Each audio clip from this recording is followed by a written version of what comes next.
Almost everyone I talk to about finances tells me the same thing. I feel like I'm behind, which is crazy because they're earning great salaries, sometimes $200,000, $300,000 a year, which is more than 95% of Americans. Yet they still feel stressed, uncertain, even ashamed about not being wealthy enough. So why is this? Well, they have reduced wealth to a single number on a spreadsheet, their net worth, their bank balance, or their income. And when that number doesn't look like the number in their head, maybe 3 million, 5 million, 10 million, they feel behind. But the fact is, wealth isn't just what you see in your account today. There are actually 3 hidden assets that almost everyone ignores, but they have by far the biggest impact on your financial future.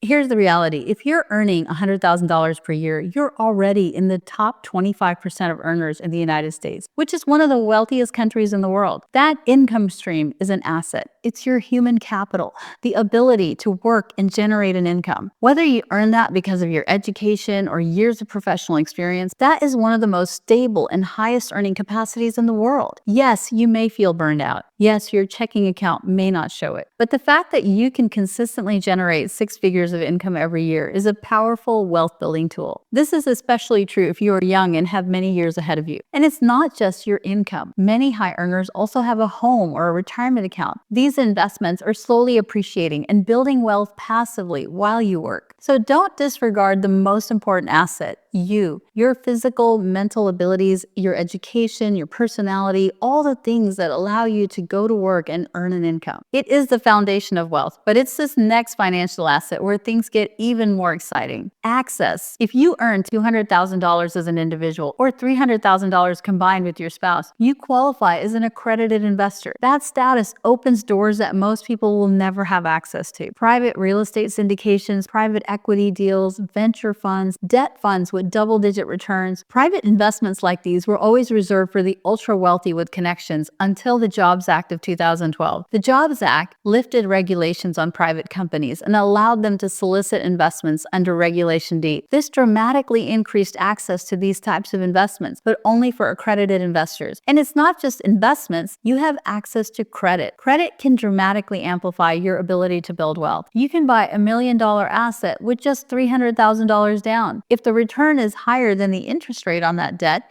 you keep the difference. Meanwhile, the asset appreciates, increasing your net worth and your profit at the time of sale. This is an incredible tool that's often not even considered outside of buying a home. If more people were aware of how credit works, they wouldn't buy a house to live in. They would buy other cash-generating assets. It's one of the most powerful ways to create generational wealth. Now, I've saved the most valuable and most fragile asset for last, and that is your personal equity. This is completely overlooked by most financial experts because it's not a number. It's not a physical asset. It's uniquely personal and intangible. As a highly educated, well-paid professional, you carry a certain level of credibility and trust in society. You're invited into rooms, offered opportunities, and connected with circles of influence that others may never experience. Even if you lost all your money tomorrow, no one can take away from you your education, your experience, and your reputation. This means that when you knock on a door, whether it's a bank loan officer, a real estate operator, or a business partner, people listen. They respect your background, and that is a form of wealth. Now, as I said, this is also the most fragile thing you own. Once that reputation is ruined, there's a negative return on that asset. So be mindful who you associate with and maintain integrity in all your dealings, because once lost, a reputation is difficult to rebuild. If you're listening to this and thinking, I still don't feel wealthy, then you're going to want to pay attention to this next bit. That feeling of not having enough comes from being in a material mindset. You're looking at possessions and bank accounts, but it's not about what you have, but rather what you're capable of that makes you wealthy. Think about it. If you have a choice between a finite amount of money or a money-generating asset,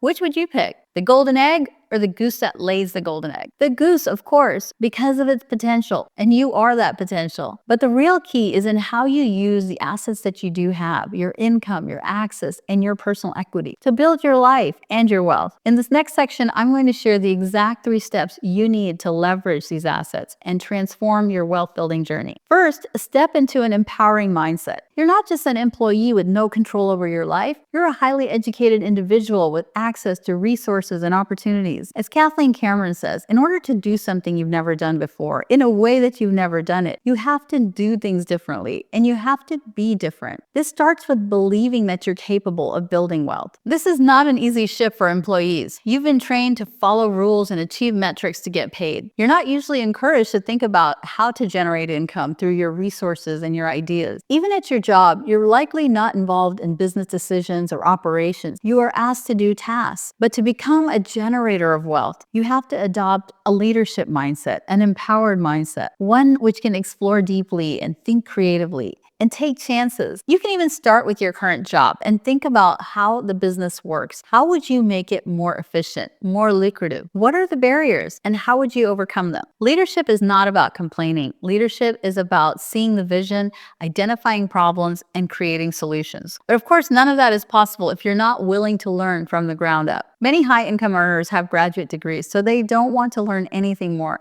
They feel like they've gone to school for long enough. But what you don't see is that being educated in one subject or one profession, even as an MD or PhD, limits you. You don't need another college degree, but you do need to be open-minded, curious, and always learning. As J. Krishnamurti said, a thing which is finished or complete is dead. A living thing is forever evolving. And whether you notice it or not, you are evolving and learning. But now be deliberate, focused, and purposeful so that your learning has greater impact. Educate yourself on business, finance, and investing. These are tools that you can employ to develop ideas and create businesses. Take advantage of your credit worthiness, your social circle. Ask questions and ask what's possible. And don't forget books, podcasts, and videos, conferences. All of these expand your perspective, not just from the information they provide, but the people that you interact with. And finally, this is one of the biggest mistakes I see people making, and that is not aligning their actions with their vision. Action is the transfer of energy from invisible to visible. Our thoughts and ideas are like potential energy at the top of a slide. When we act in a directed way, we release that energy to produce a desired result. And if we don't have direction,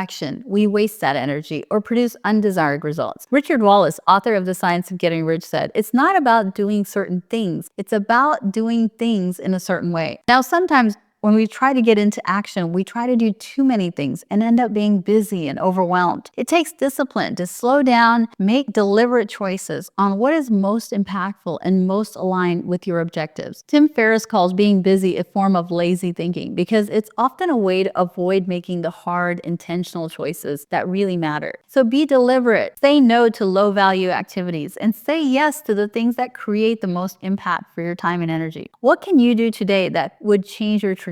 Think from the empowered mindset. Educate yourself about your options and then take action. When you stop measuring your wealth only by net worth and start considering your income potential, your access, and your personal equity, you realize you already have the keys to freedom. Now it's about using them intentionally, shifting your mindset, getting educated, and taking appropriate action to achieve the results you want. If this video resonated with you, make sure to hit like and subscribe and follow The Doctor Investor, where we help doctors and other high-income professionals build wealth passively, and create a life of freedom and purpose. Thanks for watching, and I'll see you next time.